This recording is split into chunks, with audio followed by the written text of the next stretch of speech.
Okay, I make it about 11 o'clock. So we're just going to kick off with a little bit of housekeeping.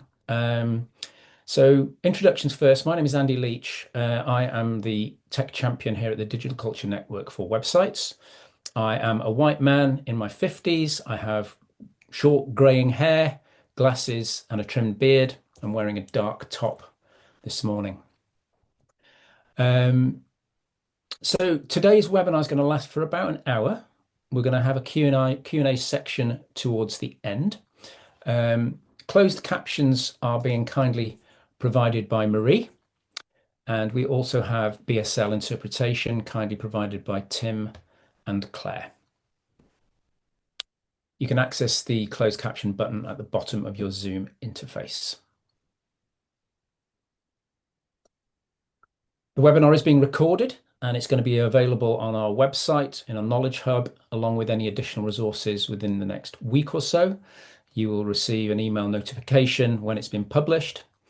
At the Q&A at the end of the presentation, if you ask a question and it's not answered live, Monica will be spending some time to answer all of your queries, and they will be delivered to you as part of that webinar presentation. Okay, so I can see many of you are jumping into the chat. Thank you for saying hello. It's great to see you all this morning. I've seen the rehearsal for this webinar. Absolutely fantastic. You're in for an absolute treat. Feel free to use the emojis throughout. If you do have any questions, please put them into the Q&A.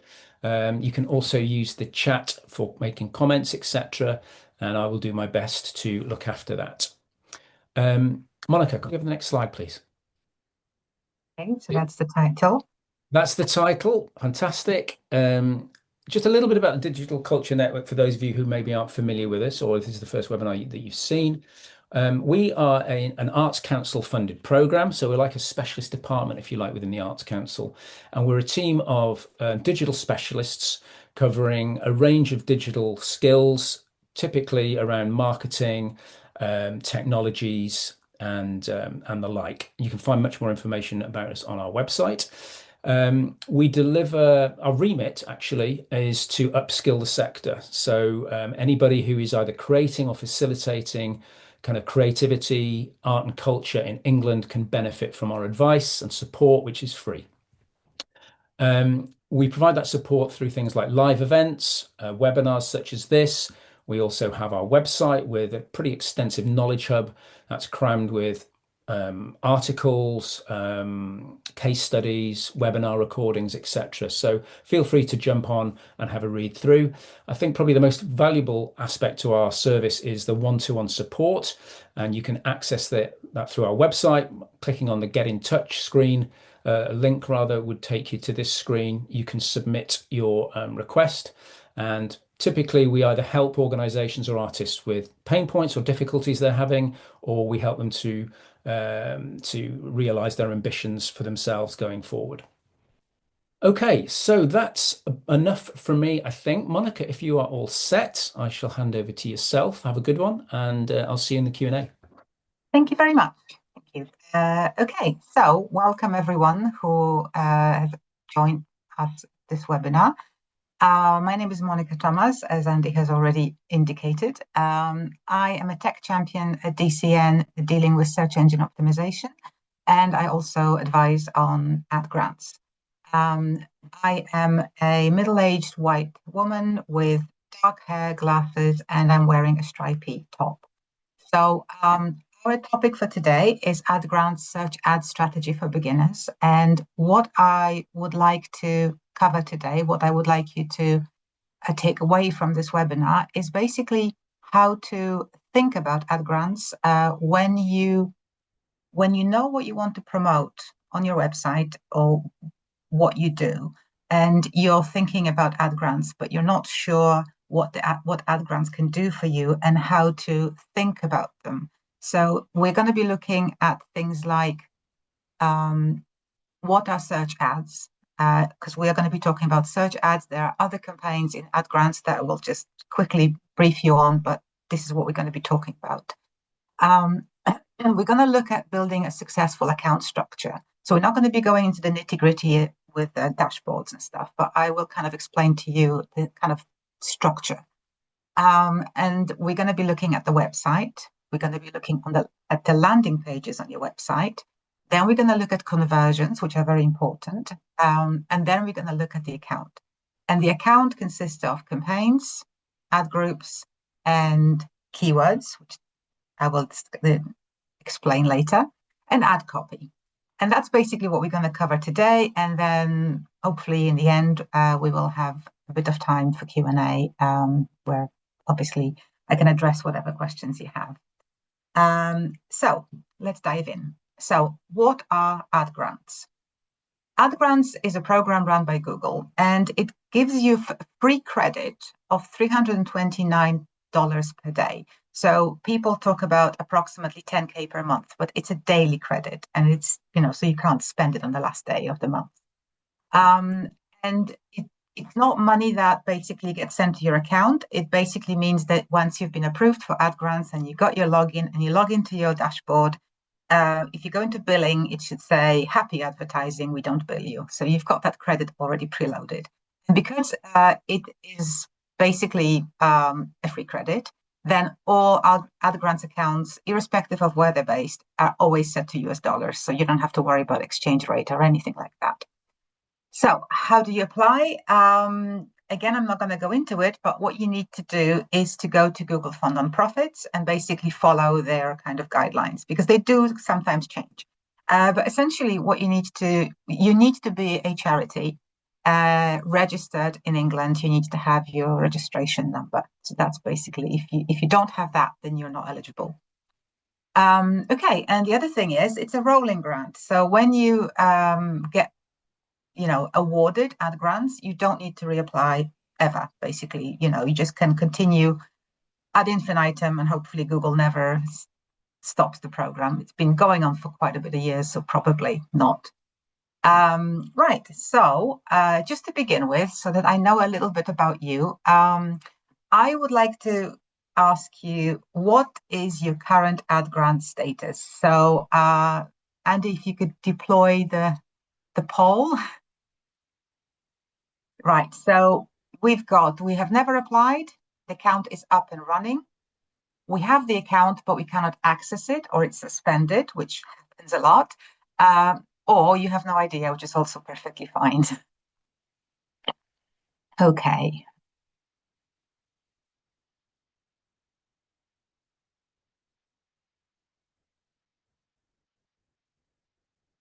Okay. Let's give it a bit more time. Okay, so that's really, really good, because we've got the account is up and running, is the majority of people here, which is really good. Some people have never applied, which is fine. That will give you an idea of whether you should apply or not. We have the account, we cannot access it. Again, that happens, and I've assisted a lot of organizations, in unsuspending their accounts. And some of you have no idea, which is perfect. It's a very good introduction. So I'm going to end this poll, and we can plow on and share results. Okay, I should have shared them before. I'm sorry. Okay, so I kind of walked you through it. So I'm going to stop sharing quickly. I'll remember for next poll. Okay, right. So the most important thing that I want you to take away from this webinar is not to be afraid of ad grants, because you will not mess it up. Ad grants are really forgiving. It's a free credit. So if you do something and it doesn't work, you scrap it, you learn from experience, and then you do it again. Unlike paid ads, where if you make a mistake, it's money taken out of your wallet, this actually is very, very forgiving. So that's kind of the main takeaway from this webinar. I've spoken to lots of organizations, and some of them had their accounts suspended, mainly through inactivity. I only came across one organization where the account was suspended because they did something unwittingly. And that's fine. You can sort this out. It's not the end of the world. So generally, if you have ad grants, or if you don't, and you think that they will be helpful, don't be afraid of them. So let's have a look and start from scratch. So types of ad grant accounts. At the moment, we've got 3 types of campaigns. So one is the search ads, which is what we're going to be talking about. So that's keywords, keywords plus ad copy, ads showing in Google search results. I'm going to go through that. Then there's something called dynamic search ads, and that's a very niche thing. So it works on websites where they have like maybe a library or an archive or a large collection where you've got loads of pages that are essentially similarly structured, but they kind of contain similar type of content. And then you can basically ask Google to say, and say, go to those pages, and you can pick the keywords and show the ads on autopilot. And then last year, something new came out, Performance Max. And they are really interesting because they are AI assisted. And they kind of work on audiences rather than keywords. You can remarket using those to your website, and the ads will also show on Google Maps. But Performance Max kind of works best when you already have data in your account. So Performance Max tend to be a secondary campaign. And you would normally start with search ads, which we're going to be looking at now. So search ads, you probably are familiar with them.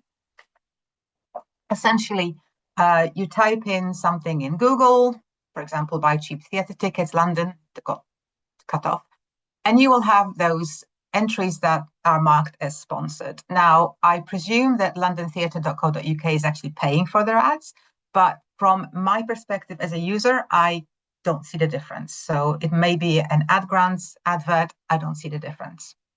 So what you need to understand about search ads is the user journey. It really needs to be seamless. So what do I mean? Sorry, stuck. Right. Okay, so the process from the user perspective is such. Cheap theatre tickets, London. This is what I type into Google, right? Oh, sorry. Right. So you see the advert, right? So hopefully, if I got my ad grant set up correctly and I'm targeting the right keywords, I see the advert. And then hopefully I click on the advert and I land on the page that I land on, which is called a landing page. And then what I need to do ideally is convert, because these are adverts. So Google wants the user to do something on your website, ideally buy something, book something, etc. Right? So in this case, you've got the conversion. So what you need to bear in mind before you even get to your account, because people kind of rush into the dashboards, the account, they can be quite overwhelming. So let's start from the right end. So the important part is the landing page. Why? Because all your ad grants efforts are to get people to that landing page. The whole thing, everything that you do on your dashboard is just to get people to that landing page. So you need to make sure that it's good. And how do we know it's good? One important question is whether it addresses all of your visitors' questions.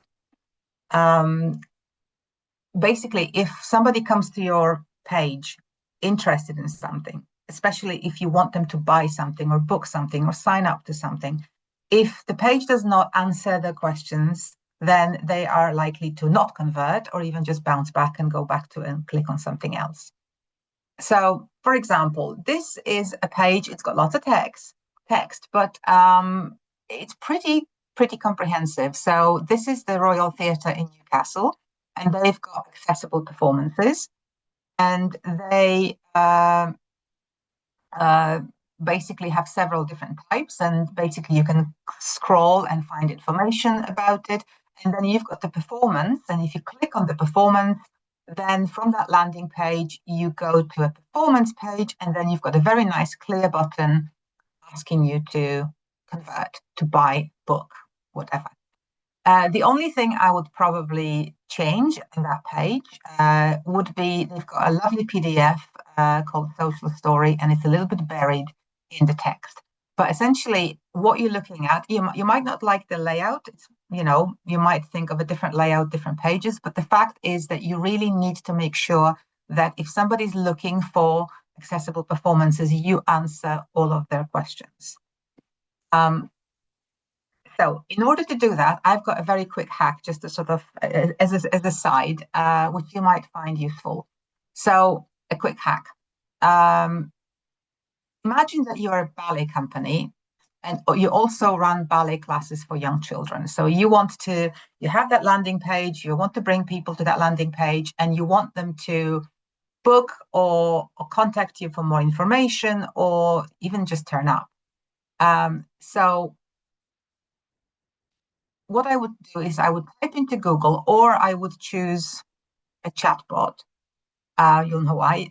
So what should I look for when choosing a ballet class for my 7-year-old? So basically, you're putting yourself in the shoes of your target audience, which would be the parents of the children. And then basically you're asking that question that you really want to address on your landing page. And I think AI is the best way to do it. You can, if you're using an AI chatbot, you just ChatGPT or Gemini or whatever, that's perfect. If you don't, and if you don't want to start, you can just then click on AI chatbot inside your Google page. If you go there, it will turn into a chatbot within your Google page. And this is basically what I got in response to this query. Now, I don't want you to read it, obviously, but have a look. It came up with 9 main points, which is a really good departure point, because you may not agree with some of them, but usually it provides you with enough ideas to do that sort of brainstorming process, and this would be like a departure point, and kind of have a more holistic view from your audience perspective of what that page should contain. So that would be the main important thing about your landing page. I think that's quite crucial. The other thing are conversions. So without conversions, your account will fail. And it is really important that it's clear on your landing page or on your website what the conversion is. So, for example, when I was looking at the previous example of Theatre Royal, this is an instance of a conversion that probably wouldn't work particularly well because it's not very visible. But other conversions, for example, this one is very visible. So what is important is that your conversions are visible, easy to click. And why is it? Why are they so important? Because, as I mentioned before, Google Ad Grants are an advertising program. So Google wants to see that whatever you do on your ad grants, with your ad grants, results in success. Now, you define that success.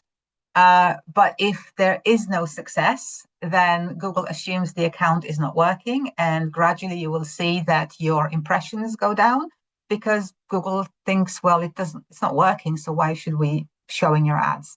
So basically, the conversions are really the key. And what are conversions? So it's anything that can be done on your website that can be measured. And with ad grants, you have like the primary, the most important things that you want them to do, like booking something, buying something, things like that. But I always advise people to look at all the other conversions, the sort of secondary ones. But the things that would count as conversions would be signing up to a newsletter, which is a really important thing. You can get people to your website through ad grants and then convert them to your email list. Filling out a web form, you probably have web forms that you want to track, so that would be a success. Watching a video is a success, which is really important. For example, theaters where they have videos, or classes where you have a video showing what the class is.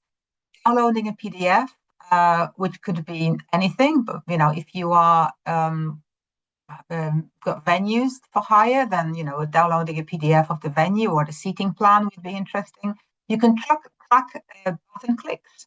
You can link to your Eventbrite page, so that would be a conversion. And if you have like a mail to link where you click and it opens in your Outlook, so email link, that's also a conversion. So I always encourage people to think of all of their conversions on the website and just set them up in AdGrants so AdGrants can see them, because that will make the account perform better. And how do you do it? Well, you don't set them up in AdGrants. You set them up, depending on the type of conversion, you set them up either in Google Analytics 4 or Google Tag Manager, like I said, depending on the type of conversion, and then you import them into AdGrants. So the setup is away from the AdGrants platform. Now, if you're daunted by that task and you need help, we have a tech champion, James Akers, who is the data analytics and insights tech champion, and he will be happy to help you. And probably he will have a look at your G4 setup and suggest other changes as well, because you will probably have a holistic look. So it's always worth talking to him. And once obviously this is set up and imported into AdGrants, then AdGrants will see your conversions, and then hopefully your account will perform. Right. So at this stage, I would like to encourage you to think about the conversions that you have on your website. What would be the things that you would like to track? So just to sort of have some kind of idea. So we'll have a poll number 2. Andy, if you could start the poll.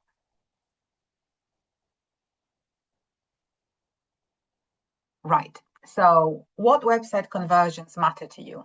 Do you want to sell tickets or products? Do you want to promote free events or classes?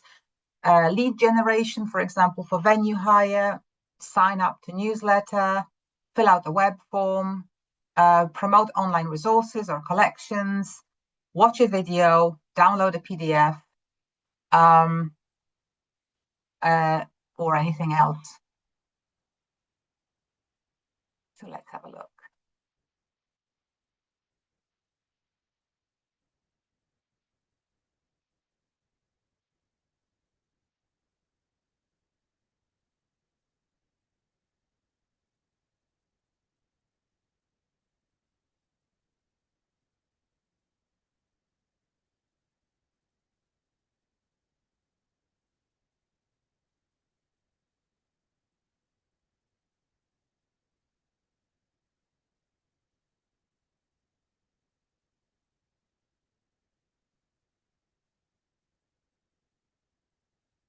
Okay, I think we've got a clear picture.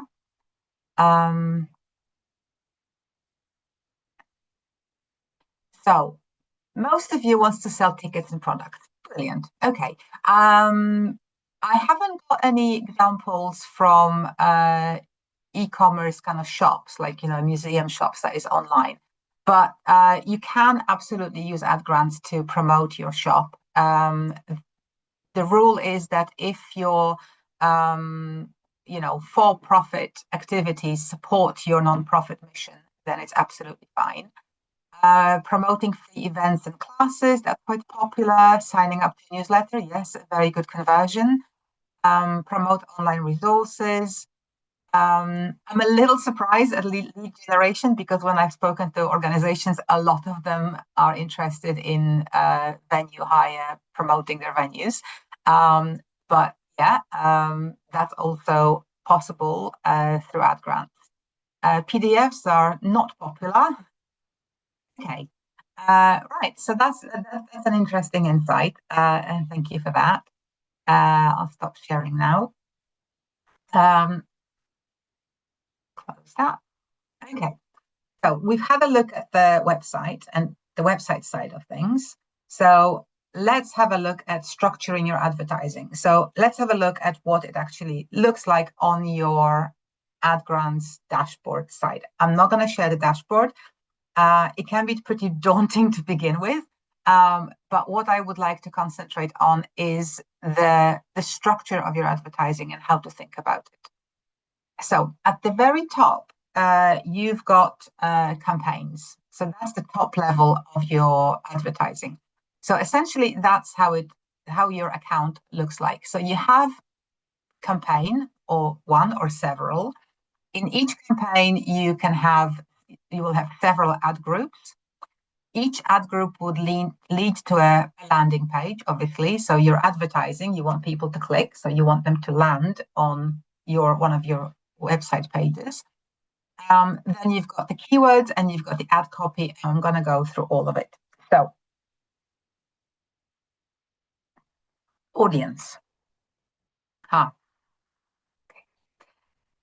Okay, so campaigns are your audiences. So, especially if an audience is tied to you've got different geolocations you want to target. For example, I was looking at Sheffield museums, and they are a museum, so their main audience would be museum goers, basically people who like going to museums. But they also have a venue hire. So they've got venues and they're beautiful and they are suitable for weddings. So they would like to promote, their venues to the audience being, in broad sense, wedding planners, right? So that would, in this case, you would have two audiences. And the difference is that when you're looking at your audience, the wedding planners, the people who are interested in your venues, who are you going to be targeting geographically? I mean, people are not likely to travel miles for a wedding, for their own wedding. So what you would set the campaign as, and you do need to set a geolocation in ad grants. You can't just go all countries and territories. So the location would be people in location, which in your case would be Sheffield, or in that case it would be Sheffield.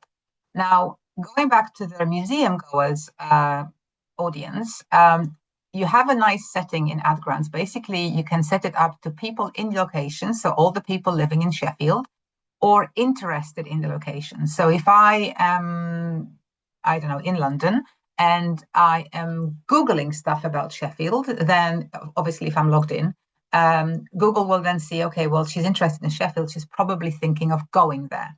So I would still be able to see Sheffield Museum adverts because I expressed interest indirectly in Sheffield.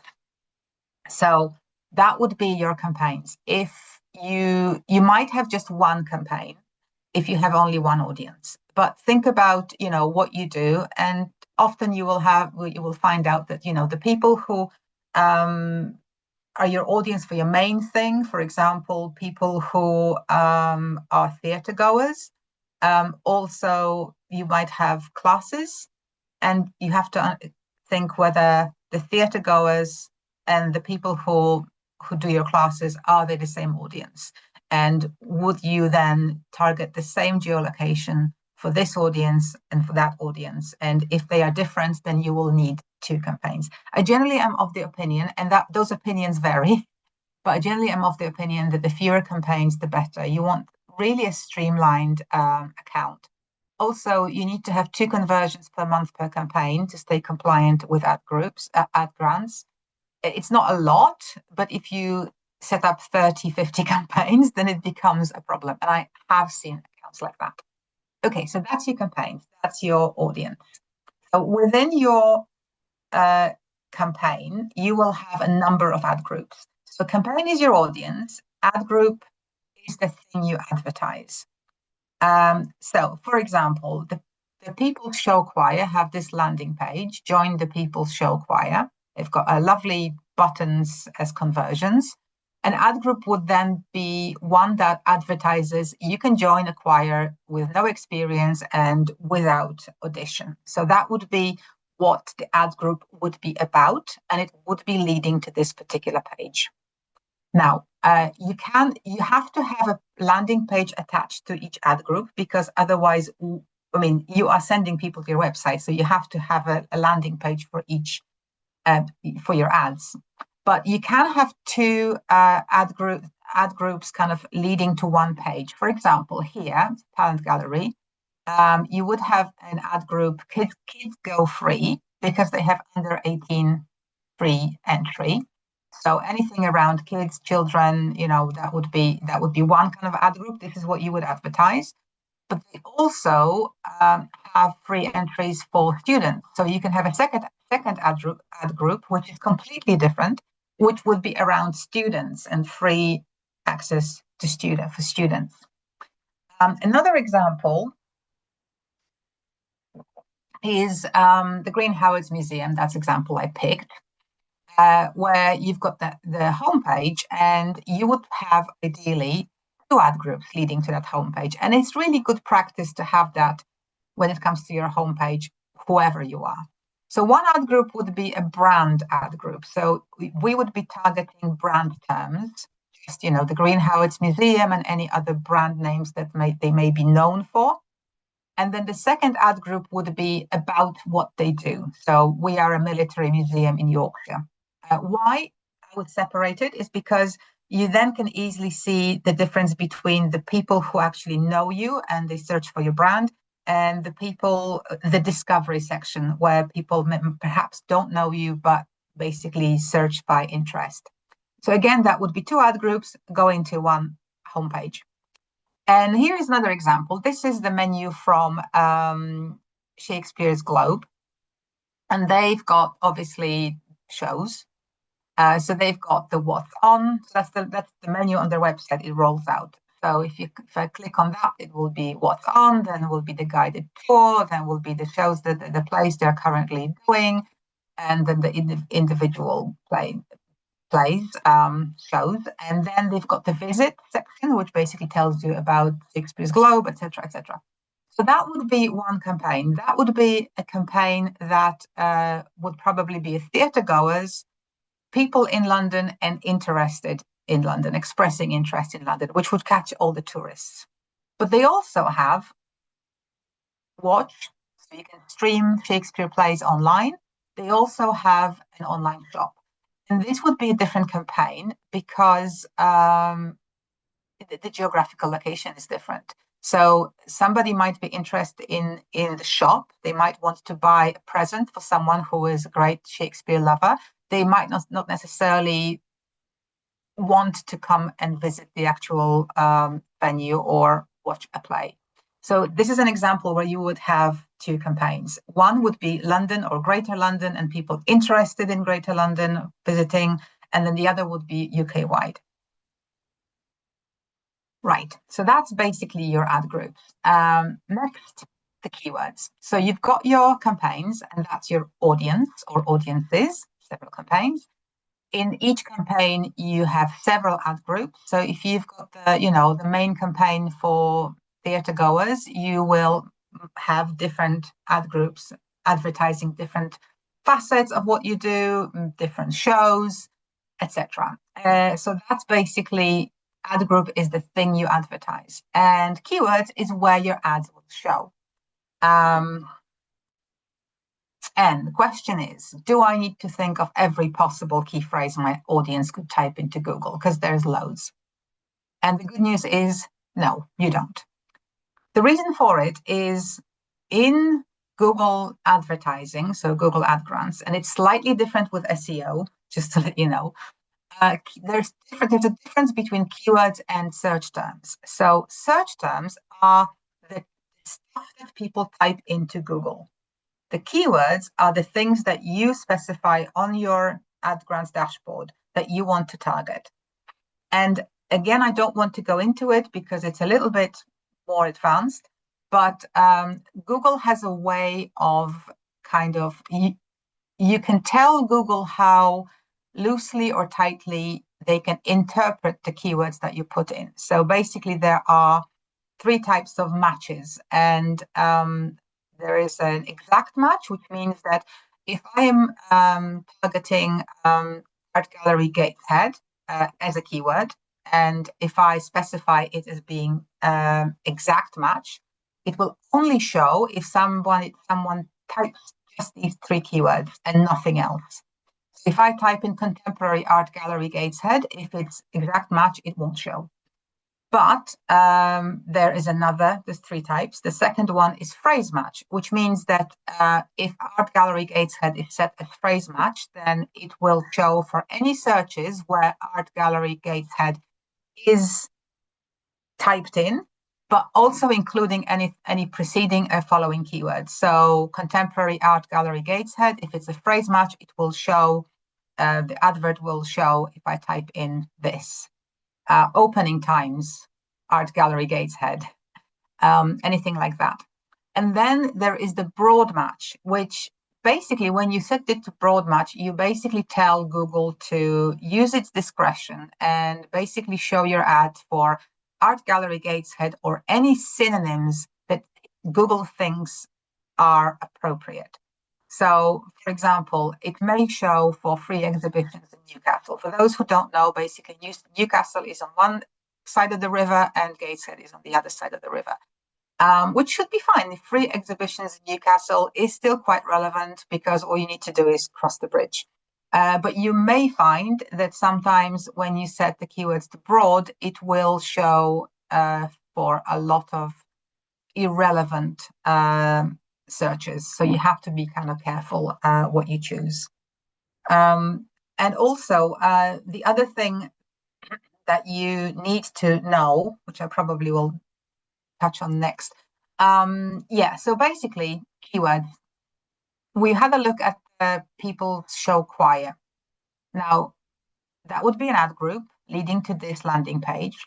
The keywords in that ad group would be like this, community choir, and you can then add the city name because the People's Choir has got lots of locations. There are choirs basically all over the UK, so all over England. So you would say community choir, Edinburgh, sorry, that's not England, community choir, Huddersfield, no audition choir, choir near me. This would all be relevant keywords that people, the kernels of the searches that people might have. So these would be the relevant ones. I was talking about the Green Howards Museum. So looking at the keywords for the different ad groups. So we talked about it, the one ad group being the brand ad group and the other one basically being about. So basically the what they do and who they are. The brand keywords would be Green Howards Museum or any other brand names that they may be known under. I mean, they might just be known under this one brand name, but there are situations where the venue was renamed or it's known locally as something else. So that would all go into a brand ad group. And then the ad group about what they do and who they are would target keywords like War Museum Yorkshire, Military Museum Yorkshire, British Army History Museum, etc. So that would be the keywords for your homepage, because actually this is good practice for every homepage to have the ad group for your brand and to have an ad group about your mission and what you do. Okay, so here is another example, and this is what I wanted to touch upon. One is when I told you about the process being seamless, is that if I'm looking for something in particular, so for example, if I'm looking for ballet classes and you are a ballet company that also does classes, so when I'm looking for ballet classes and I see your advert that says ballet classes and I click on it, I should not go to your homepage. I should go to the relevant page, the page that talks about ballet classes. The other thing which kind of follows from it is that your keywords should not be duplicated across different ad groups. So one ad group advertises one thing and it leads to a particular page. So all the keywords should be specific to each ad group. Don't duplicate them across different ad groups. So for example, we're back in Shakespeare's Globe. And this is their what's on page. So they've got the Merry Wives of Windsor, and underneath, because obviously I just took a section of the website as a screenshot, but they have loads other shows. And the keywords leading to that page would be Shakespeare's Globe What's On, Shakespeare's Globe Shows, Globe Theatre Schedule, Shakespeare's Globe Playtimes. Basically, this is all keywords around what is on in Shakespeare's Globe, the programming. If you then click through this and land on this particular page, the Merry Wives of Windsor, the keywords would be different. Keywords like watch Merry Wives of Windsor, see Merry Wives of Windsor on stage. So basically, this ad group would be leading to the page about this particular play.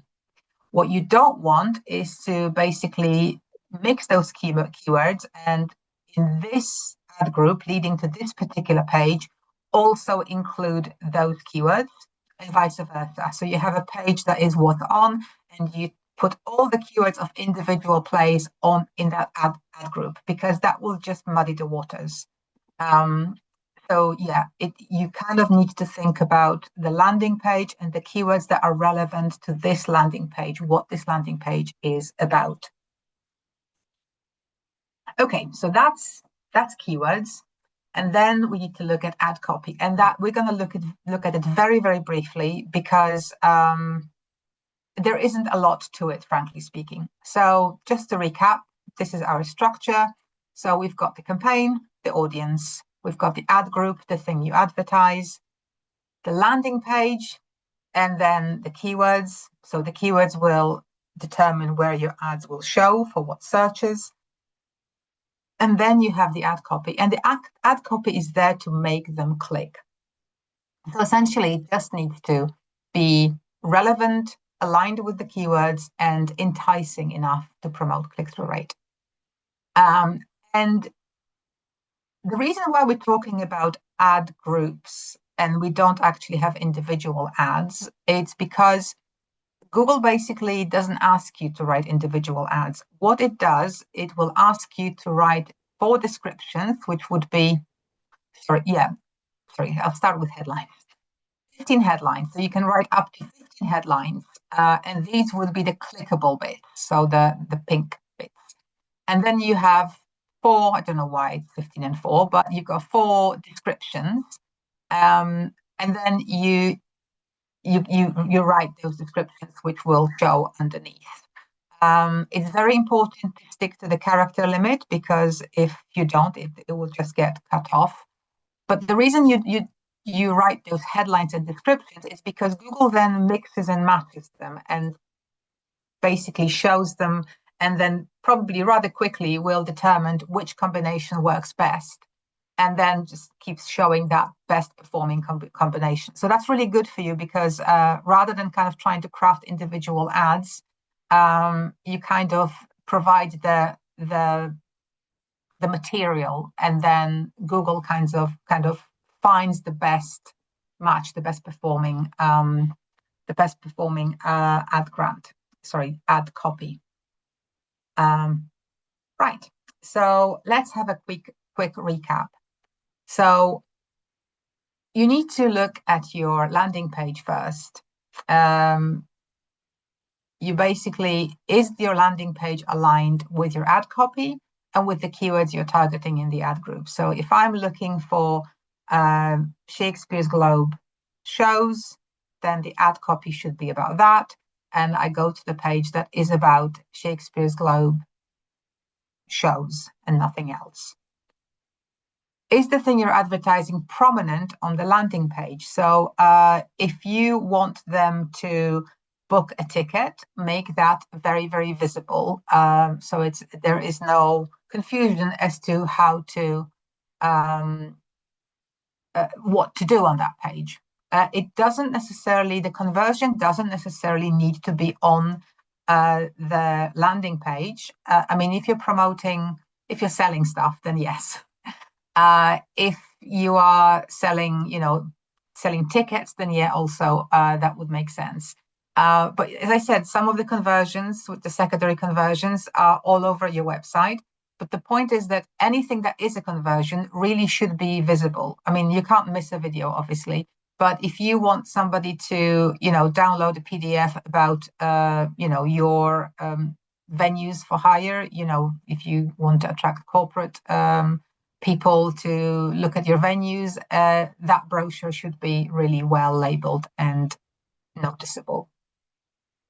And does your landing page answer all questions the visitors may have? Again, if you get people to come to your page about the classes that you run, and it's very, very brief and it doesn't really go into details, then people are not likely to convert. And also they are likely to just go back and look for another class, another website, another page.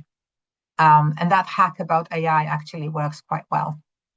Are your conversions prominent on your website, as I mentioned? And then do your ad grants see them? So you need to make sure that your ad grants account has properly set up conversions, which again were set up in G4 or Google Tag Manager, and then they were imported. But if you have an account that the last time you looked at your account was 2017, and it's been suspended due to inactivity, and then you unsuspend it, then the likelihood is that your conversions are probably not working anymore. So it's always worth checking to see whether, because you might have the whole account might be perfect, but there are no conversions set up, and then it just won't perform.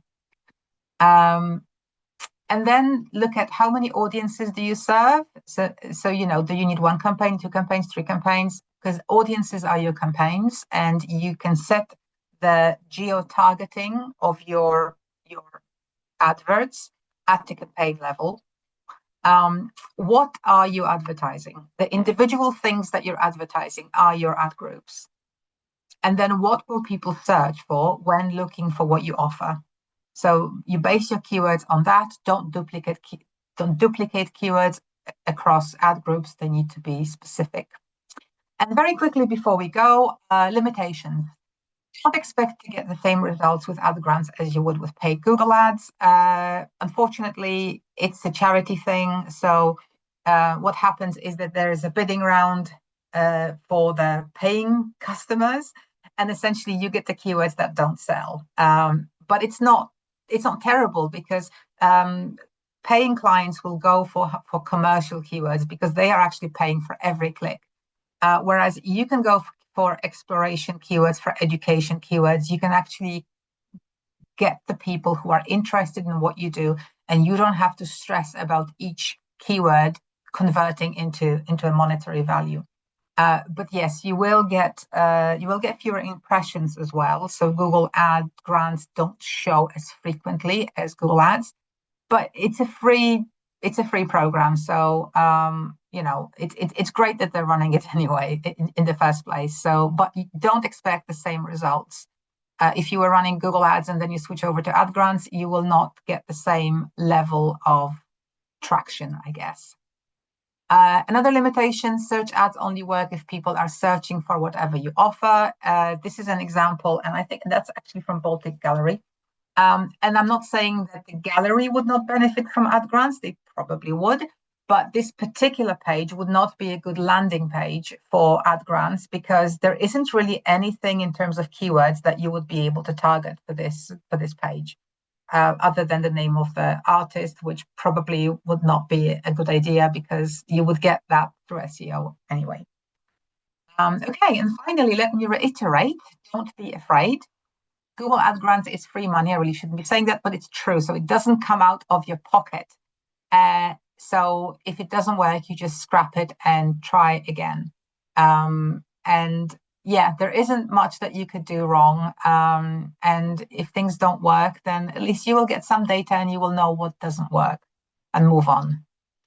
And finally, I just wanted to do a third poll, because I really hope you enjoyed this webinar. And I would like to know what follow-up webinar you would be interested in, because this is the first webinar we ever did on ad grants. So, Andy, if you could start the poll, please. Okay.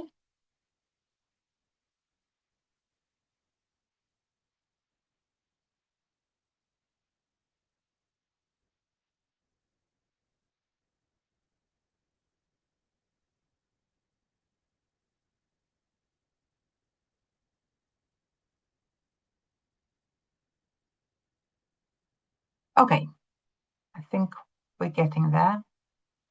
Yeah. Okay, so I will end the poll and share it. Right, so advanced ad grant setup, keywords, budgets, and site links and assets is a clear winner, which noted, I will be happy to provide a follow-up to this webinar. I don't know when, but next one, if you're interested in getting more information on ad grants, I will be happy to do a webinar kind of building on this kind of basic level of webinar. So just to finish off, if you're confused about ad grants, I'm here to help. I will help you decide if ad grants is the right thing for you, how to apply. Actually, there isn't a lot of that to explain. If you can't log into your account for any reason, which happens a lot, so I have dealt with lots of cases with kind of problems with logging in, whether you've just been approved and you don't know how to log in, or people whose account has been suspended, predominantly through non-activity. Creating your first ad grant strategy or a new strategy for your ad grants account, that's something I can advise on. And auditing and troubleshooting accounts, that's again something I can do. If you want me to have a look at your account and see, what can be improved, etc. Assuming that you're running your own account rather than it's run by an agency or someone else, I would be very, very happy to do that. And that's something I've done for many organizations in the past. So that's all for us from me. You can get in touch with us in many different ways. We've got a website. We've got a YouTube channel where this video is going to be posted. So absolutely get in touch with us. And now over to my colleague, and let's see if we've got any interesting questions.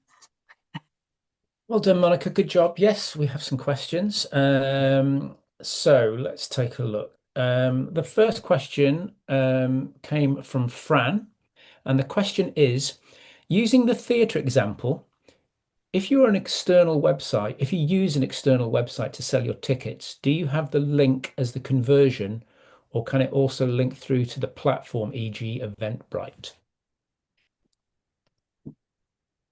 That's not a very straightforward question because it depends on your setup.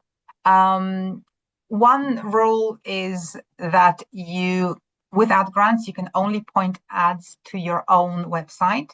If you have two websites, then you can apply to have the second one added. So one word of warning is never to point an ad to a website that is not the approved one. Having said that, if you're using Eventbrite, then you can easily track that.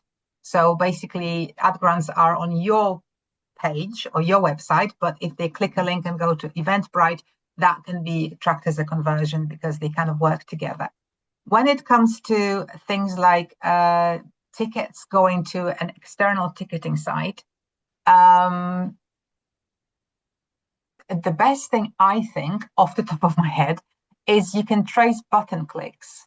So you can actually set up when you click on the button and you go to the external website, you can track those button clicks. It's not perfect, but it will give you some idea basically of the people who click the button. I mean, they might have changed their minds, but they probably are set on buying the tickets. Generally, if you're doing it on your own website, then if you have a thank you page, that's pretty straightforward because that's easily tracked. But yeah, with external sites, it's kind of depends on your setup. And we do have a tech champion for ticketing if you want to explore the ticketing side of it. Okay, thanks, Monica.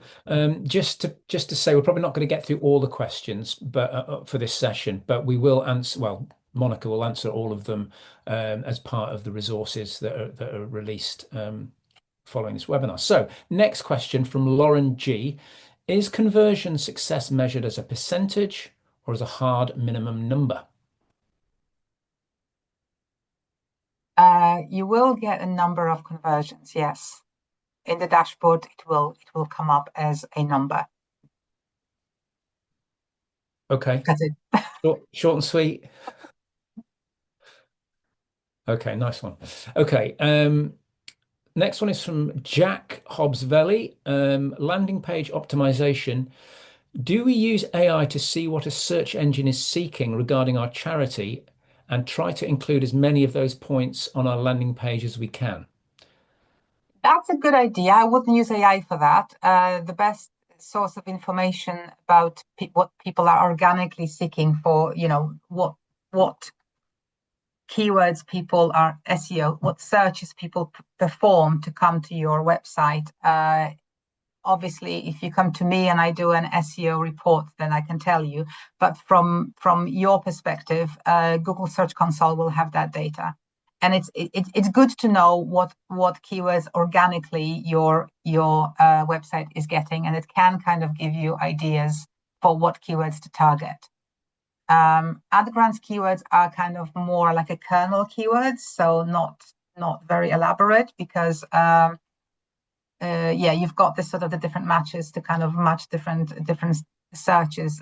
So if you've got some searches that are what we call long tail, I probably wouldn't put them in ad grants.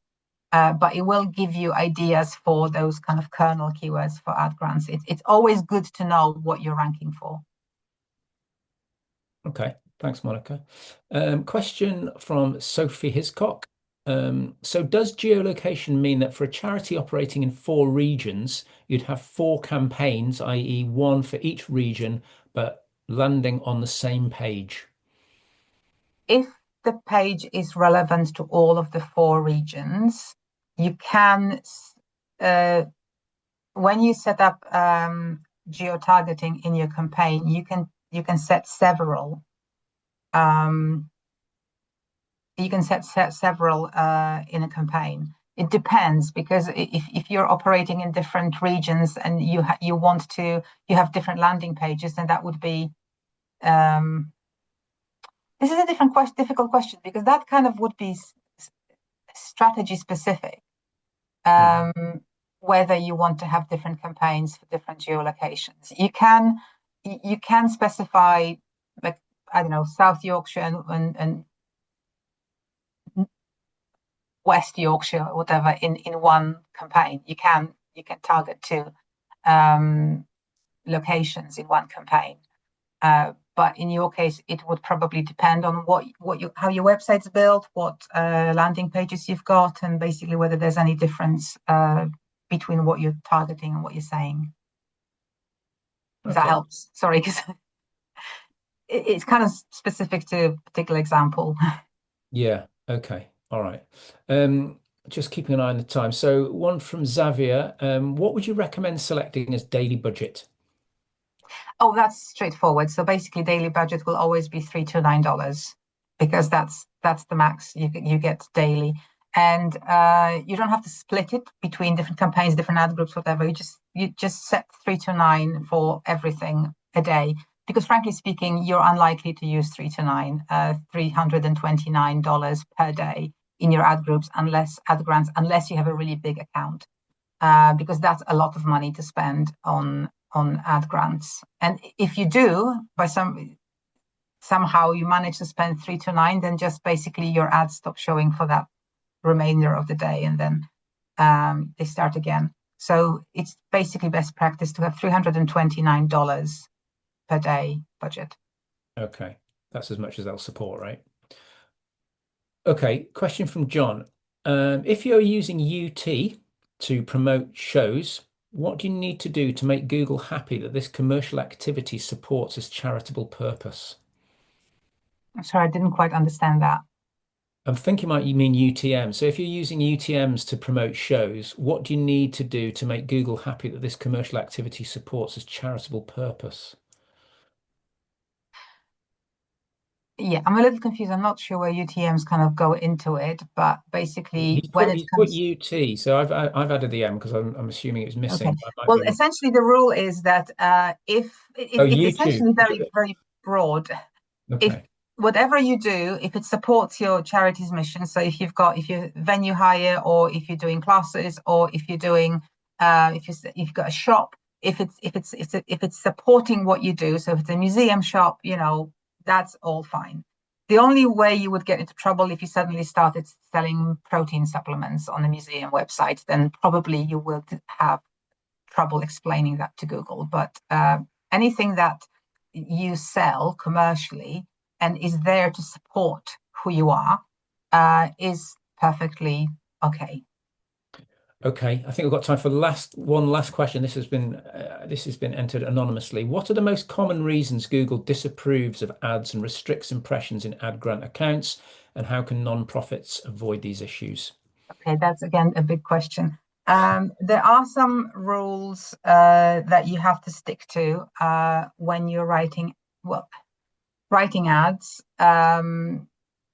And there's many. Basically, you actually can get pulled up on some of them, but Google will tell you why. I mean, if Google thinks that you are promoting anything relating to medical stuff or financial services, and sometimes it can be interpreted quite broadly. So with ad copy, if you couldn't get into trouble, then it's on a case by case basis. But there are some rules. For example, you're not allowed to use one word keywords. They are kind of disallowed. You can't point your ads to any website that is not your own. There are certain red flags that Google will kind of, for example, if you have anything to do with like addiction and recovery, it's not written anywhere, but everybody knows that if you use that in ad grants, you will not get any impressions. So again, it's a bit difficult and kind of looked at case by case basis, but there are Google can trip you up sometimes if they don't like something in your copy. But in my experience, it only happened, I think, twice. So, and in that case, you don't get blocked or suspended. That basically ad gets flagged, and basically you can't advertise that. Okay, brilliant. We've run out of time. Monica, thanks so much for that fantastic webinar this morning. Hope everybody enjoyed that. Yeah, anything finally you want to say, Monica, before we wrap up? Well, I'm quite excited because this is the first ad grants webinar DCN has ever done. So I was quite, a bit daunted. But I'm glad that, for everyone who has actually kept with me till the end, thank you for that. And yeah, if you have any other questions or any questions haven't been left unanswered, that I will try to answer them, and you will get the materials. So thank you so much for bearing with me, and I hope you found it useful. Brilliant. Thanks, everyone. Bye-bye.